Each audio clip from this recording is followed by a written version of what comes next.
So in this exercise, we're going to determine expressions for the instantaneous power for a system and with given inputs. And then we're going to take those expressions for the instantaneous power and use them to give expressions for the energy in a system at any given time. So here's the system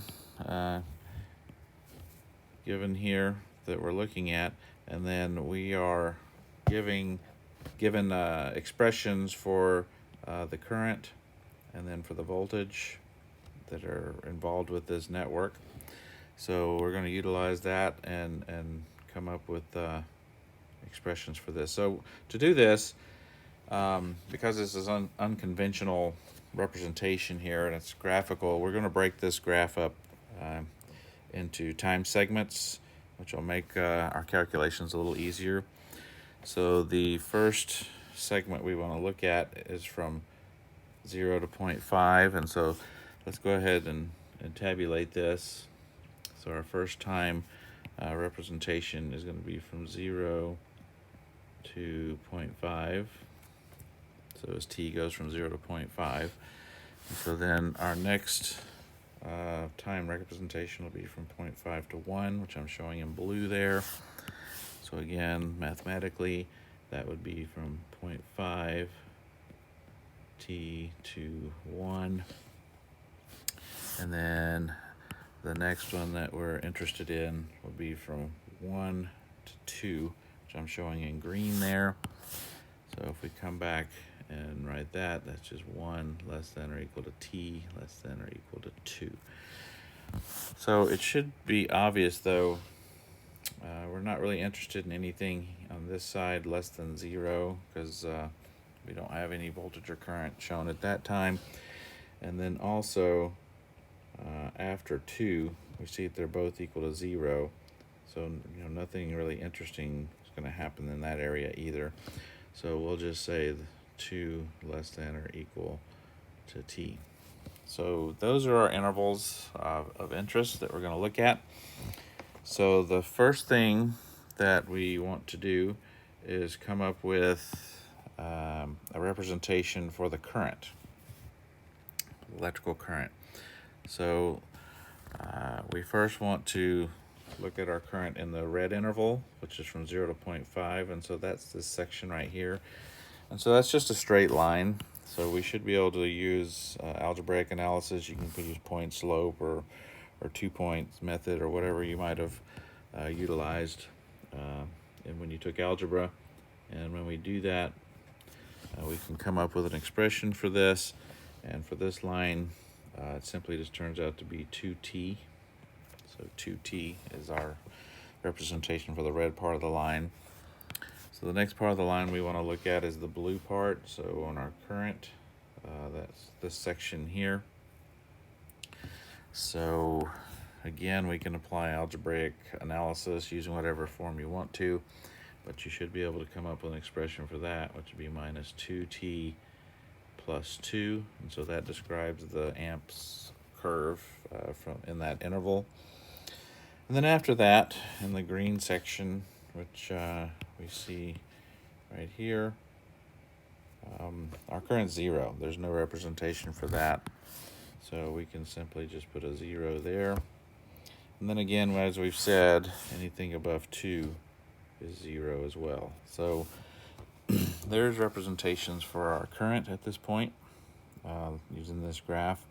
So now we want to go back and do the same thing for our voltage. So we represent that with V for voltage. So now if we go back again, look at the same intervals. So our voltage on this first interval from 0 to 0.5, we should see that's just a constant, or 3. And again, we can do the same thing for the blue interval. So from 0.5 to 1. And so in this case, again, it is just a constant, and it's 3. So we'll put a 3 here. And then finally, we've got the green section, so it's a little more interesting. That's this section here going from 1 to 2. So again, if we apply some basic algebraic analysis, point slope formula, or whichever one you feel comfortable with, you should be able to derive the equation for that. 3t plus 6. And just as before, once we get above 2, our voltage is 0. So now we have mathematical representations of our amps, our current, and our voltage. And now we can use this to solve what they're looking for in the problem. So first thing is instantaneous power. So we'll put a column here for that. We'll say it's P as a function of T.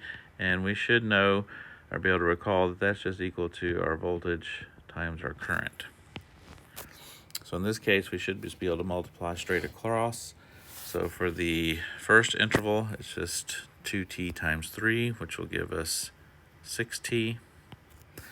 And then for the blue section, it's going to be minus 2t plus 2 times 3. So to calculate that, it should just be minus 6t plus 6. And then it gets easier here. Anything times 0, of course, is going to be 0. And then even more so, 0 times 0 is going to give us 0.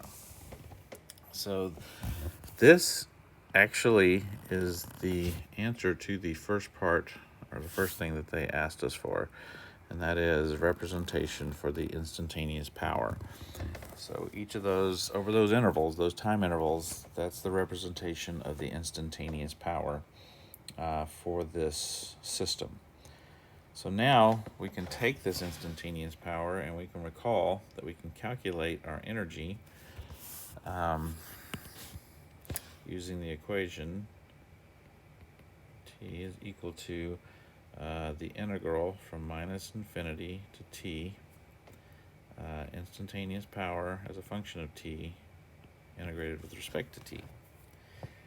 So using that, we want to say for the interval, the first interval, the red interval, of 0 less than t less than 0.5, we should be able to see that our energy here is going to be equal to the integral from minus infinity to 0 of pt, which we've already said nothing happens before 0.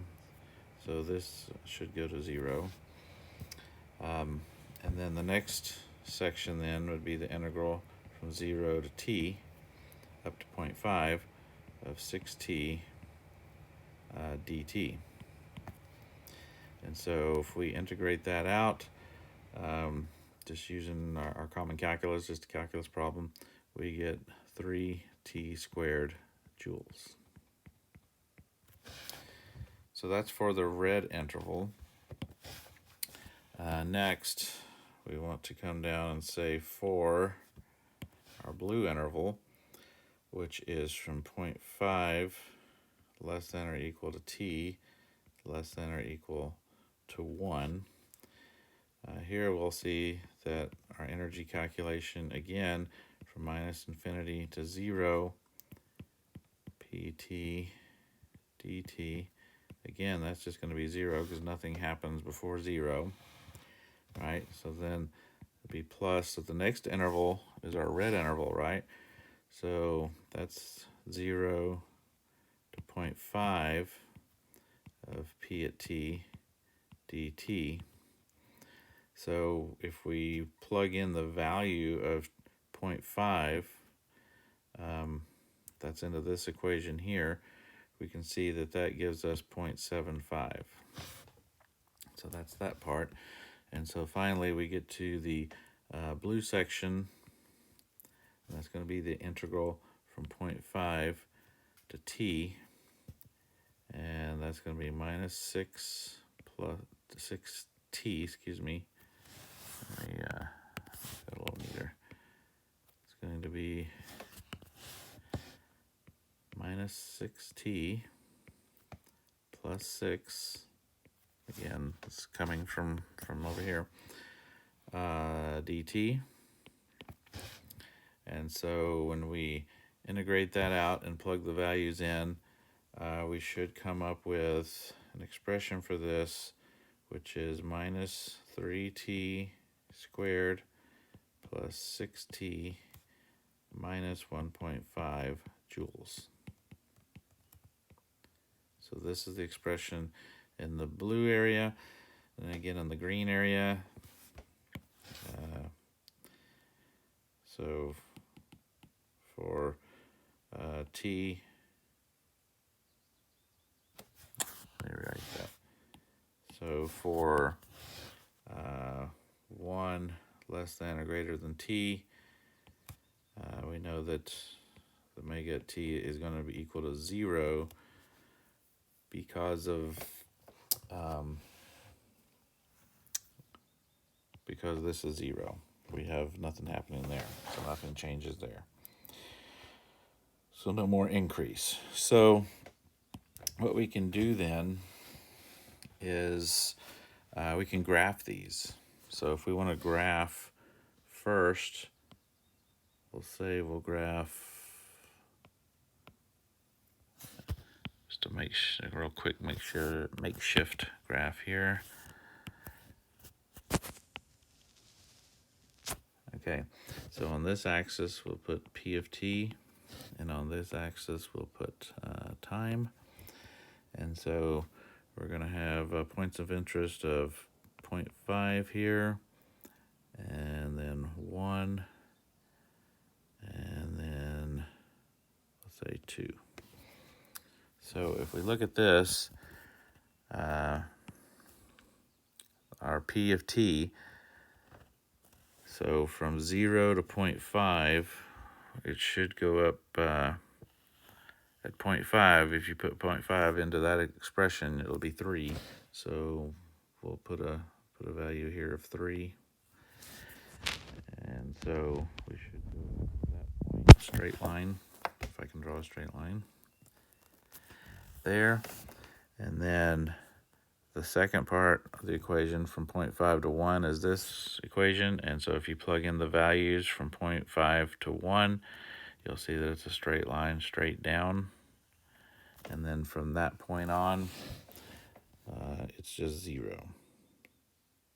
So this is a graph of P of t.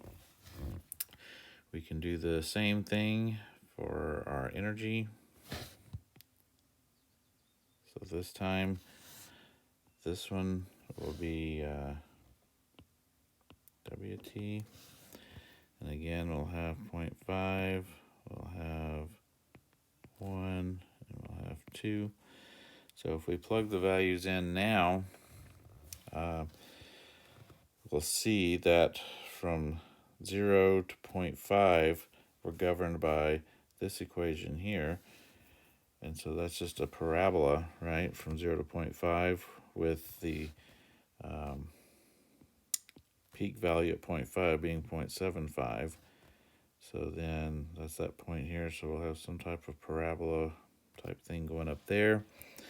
And then from 0.5 to 1, we're governed by this equation.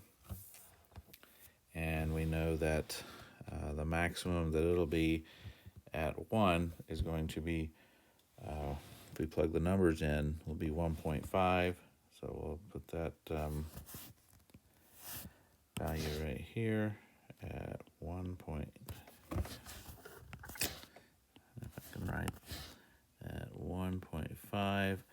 And so coming up from here, it's there.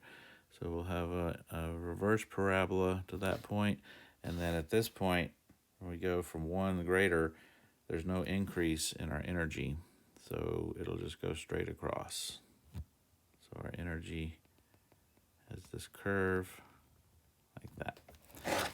And so this is the sketch of P at t and WT and the expressions for those.